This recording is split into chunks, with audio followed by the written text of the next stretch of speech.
السلام عليكم ورحمة الله وبركاته. أهلا بكم. موضوع جديد جه في بالي. شهر رمضان خلص، كلنا اجتهدنا فيه في العبادات، صلاة وصيام وقرآن وقيام ليل وتهجد. في اللي ختم مرة، في اللي ختم القرآن مرتين، في اللي ختم أكتر، في اللي ختم أقل. كلنا اجتهدنا بجميع أشكال العبادات، وربنا يتقبل من الجميع يا رب العالمين.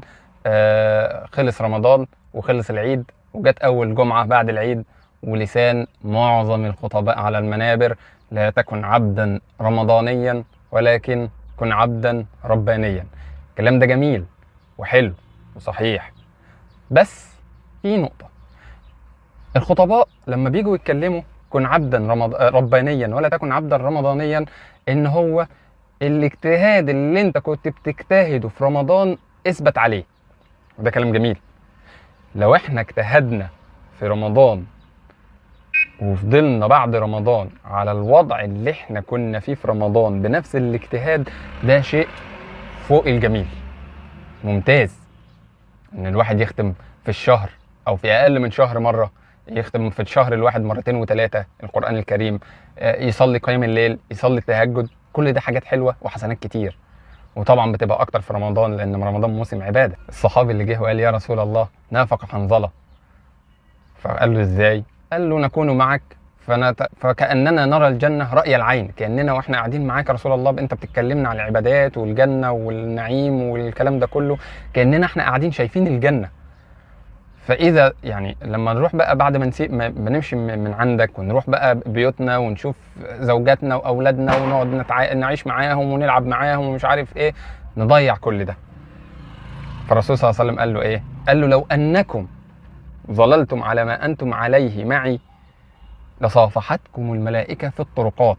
يعني لما بتفضلوا في الحالة الربانية اللي بتبقوا فيها مع الرسول صلى الله عليه وسلم، كانت الملائكة من كتر العبادة اللي انتوا فيها، كانت الملائكة سلمت عليكم في الطرقات. فده شيء جميل، ولكن ساعة وساعة، ساعة وساعة. وخلوني بس أخرج عن الموضوع ثواني في نقطة ساعة وساعة. ساعة وساعة مش ساعة لقلبك وساعة لربك، لأن القاعدة الثابتة: حياتي كلها لله. لكن ساعة وساعة اللي هي إيه؟ ساعة اللي هو العبادة، إنك تلاقي نفسك، طبعا احنا ما بنتكلمش على الفروض، فروض مفروغ منها لازم هتتعمل، إنما احنا بنتكلم لما تلاقي نفسك قادر إنك تقيم الليل، قادر في عندك وقت تقعد تقرأ قرآن، معاك فضل مال فبتتصدق بيه. دي عبادات، دي أول ساعة. الساعة الثانية لما بتكون مع زوجتك وولادك، تلعبوا سوا، تخرجوا تتفسحوا، تقعد مع ولادك جلسة سمر وسهر وأنس، تقعد مع زوجتك جلسة رومانسية. دي الساعة الثانية. الساعة الثانية اللي هي أنت بتروح بيها عن نفسك بما لا يحرم الله أو بما شرع الله، هي دي الساعة الثانية. نرجع للموضوع الأصلي: إن إحنا لو فضلنا بعد رمضان بنفس الاجتهاد بتاعنا في رمضان، ده شيء جميل جدا، ودي من أقصى مستويات العبادات ومن أجمل مستويات العبادات. ولكن ساعة وساعة، اللي يقدر يفضل على اجتهاده بعد رمضان، ربنا يتقبل منه ويعينه ويثبته.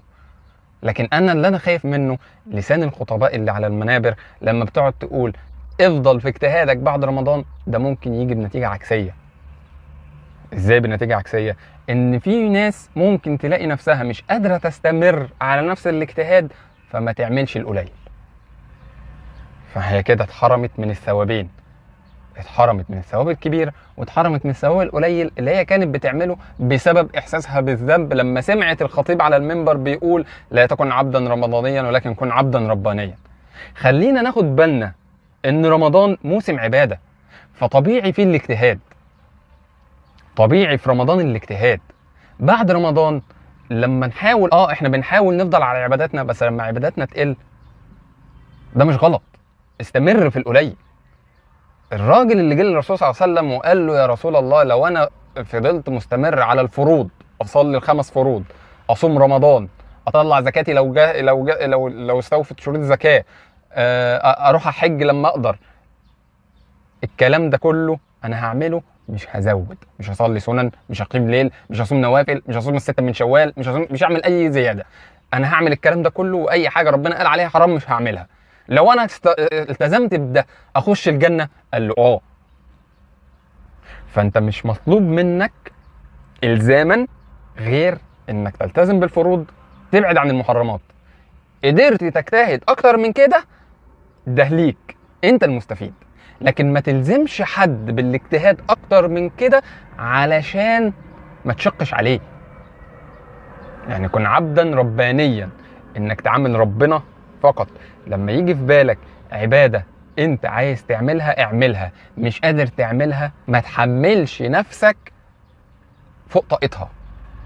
اجتهد بس ما تحملش نفسك فوق طاقتها، ما تفرضش على نفسك حاجة ربنا ما فرضهاش عليك. حاول تجتهد لله لله. وبالتالي انت لو عملت عبادة وانت مستثقلها، استفدت بيها ايه؟ يعني ربنا يعلم ما بداخل الصدور، فانت عارف ربنا ان انت العبادة دي تعملها وانت مستثقلها، فايه لازمتها؟ اتمنى ناخد بالنا من النقطة ديت، وربنا يثبتنا جميعا ويعيننا على طاعته وعبادته، اللهم امين. وما نشقش على نفسنا. واتمنى يكون الفيديو عجبكم، ولو الفيديو عجبكم ما تنسوش تعملوا اشتراك او سبسكرايب للقناة عشان يوصلكم كل جديد.